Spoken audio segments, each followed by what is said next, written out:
All right, let's dive into something kind of mind-bending today. Yeah. It might make you question how much you really control your own thoughts. Oh, interesting. We're looking at Stephen Bartlett's The Diary of a CEO, Okay. specifically Law 4. You do not get to choose what you believe. That's a bold statement. Right. Sounds a little unsettling at first, Yeah, I can see that. but trust me, it gets fascinating. Okay, I'm intrigued. Where does Bartlett start with this? Well, he throws this thought experiment at you. Okay. Imagine, like, someone you love is held hostage, Oh, wow. Okay. and the hostage taker, like a terrorist or something, Yeah. says, to save them, you have to believe I'm Jesus. Whoa, that's heavy. Right. Could you actually choose to believe that? Even under that pressure. Exactly. Like, wanting to believe is one thing, Right. but forcing yourself to accept it as truth. Especially in a life or death situation. I don't know, mess with my head. I bet. It really highlights this idea that we can't just will ourselves to believe anything. Yeah, like snapping your fingers, and suddenly you believe the sky is green. Exactly. And there's actually science behind this. Oh, really? Tell me more. So our brains are all about efficiency Okay, makes sense. and beliefs. They're like mental shortcuts. Shortcuts. Yeah, helping us make quick decisions based on patterns we've seen, assumptions we've made. So, like, our brain's going, don't overthink it. We've seen this before. Just go with what we know. Exactly. And you know, way back when, like caveman days, Oh, yeah? those stubborn beliefs, they were actually crucial for survival. Really? How so? Imagine our ancestors face to face with a saber-toothed tiger. Yikes. They didn't have time to debate if it was dangerous. No, I mean, it's not. They needed that instant reaction based on their belief. Saber-tooth equals danger. Survival of the most stubborn believers, huh? That's funny. Right. But it makes sense. It does, but then those beliefs, so helpful back then, Yeah. can kind of lead us astray now. In the modern world. Like, think what people used to believe. Oh, I know. Blowing tobacco smoke up someone's butt to revive them. Crazy. Or treating clitoral orgasms as insanity. Wild. Our beliefs have shifted so much. They really have. It makes you wonder, how do these huge changes happen? Yeah, if we can't just choose to believe something different. What causes these shifts? Right, what does? Well, Bartlett argues evidence plays a big part.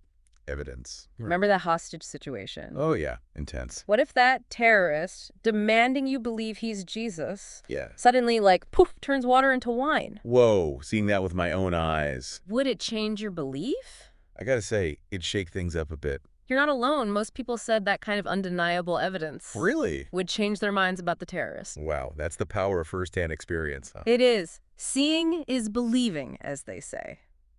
That explains why some groups are so hard to convince. Oh, you mean like...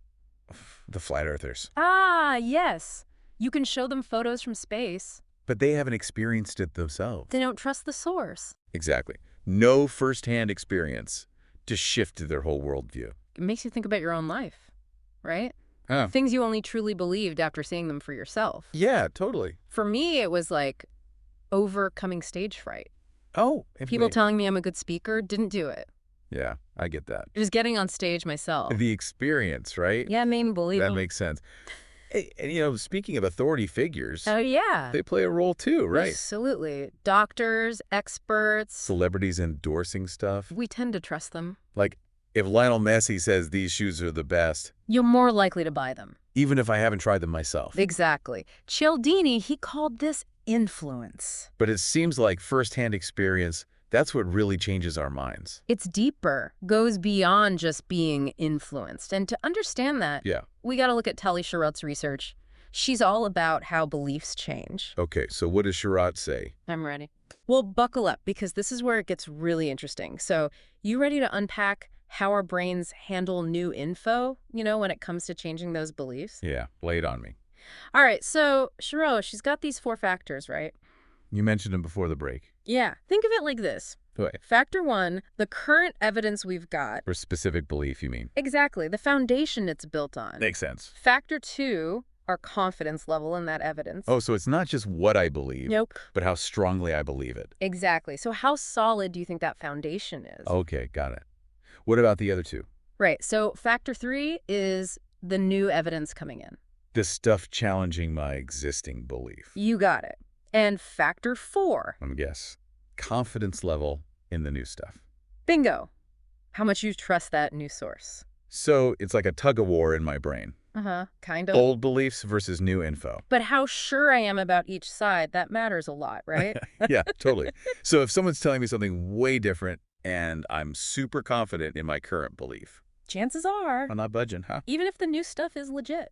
Wow, our brains are stubborn They are. The further apart that new stuff is. from what I already believe. And the more sure I am about the old stuff, The harder it is to change my mind. you got it. But change is possible, right? Oh, absolutely. People do change their minds, so How do we make that gap smaller? yeah. How do I open up to new info? Especially when it's challenging those deep-seated beliefs. Right, exactly. Well, sure, it's got some ideas. Okay, I'm listening. Instead of trying to, like, bulldoze existing beliefs, Yeah. present new, compelling evidence. So don't attack what they believe. Right. Just slide in some fresh stuff. And let their minds do the work.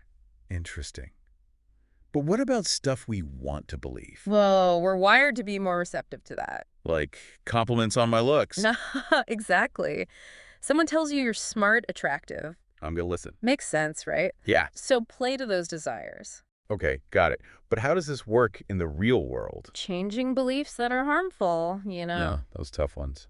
Well, look at the MMR vaccine thing. Oh, yeah, the autism myth. People were convinced it was true Despite all the science, and just saying, nope, you're wrong. Didn't work. they dug in their heels. It was too emotional. So what did they do? They shifted the focus, Okay.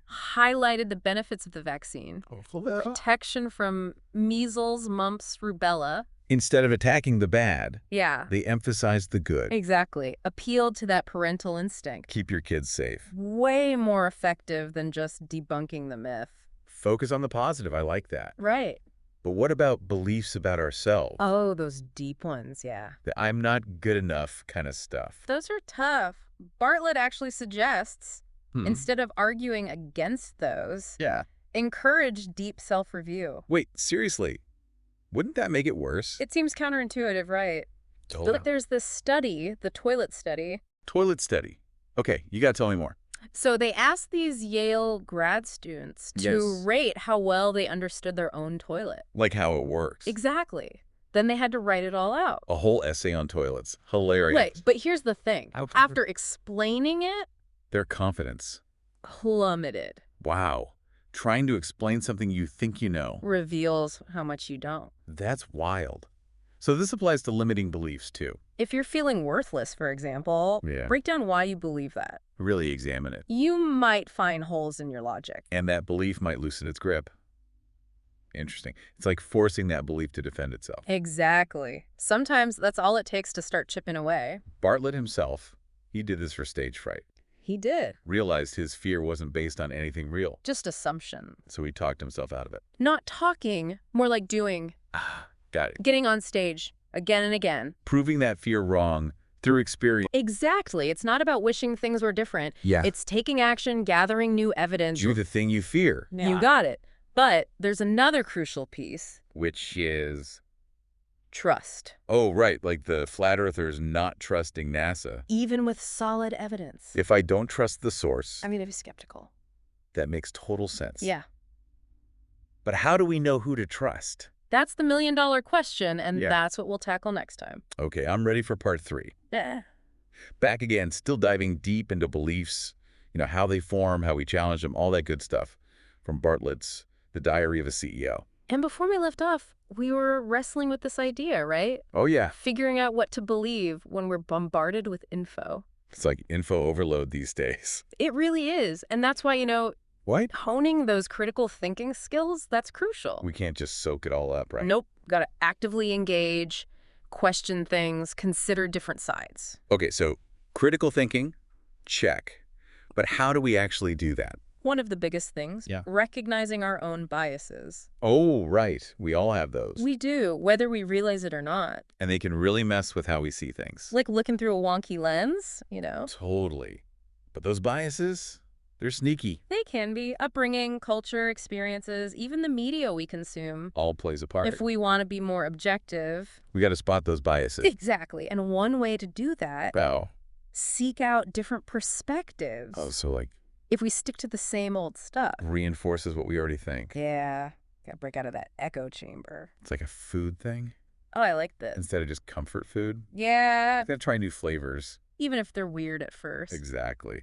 Expand my info palette, right? Yeah, huh? I love that. It might feel uncomfortable, Yeah, I can imagine. but it gives you a much broader view. Okay, diversify my info sources. Check. What else? Always consider the source. Like, who's giving me this info? Exactly. Do they have an angle? Are they trying to sell me something? Don't believe everything you read online. Haha, exactly that. Applies to everything, not just the internet. Not about being cynical, but Just aware. got it. Be a smart cookie, not a gullible one. Right. A few more things.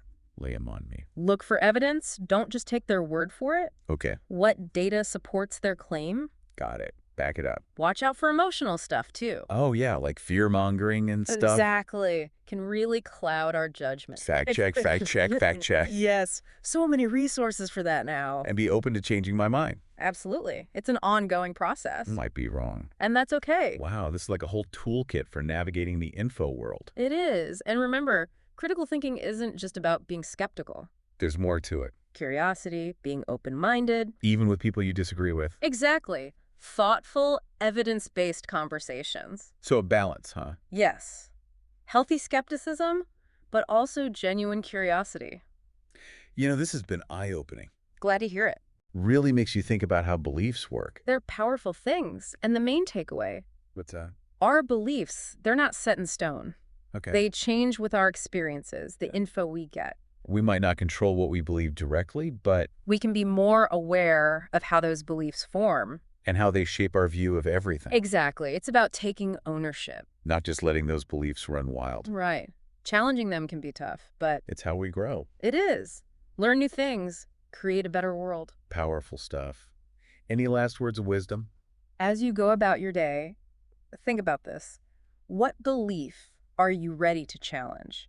What new evidence will you look for? And how can we create a more balanced view of things? Exactly. Keep those critical thinking gears turning. Awesome advice. Thanks for joining us on this deep dive into beliefs. Until next time, folks.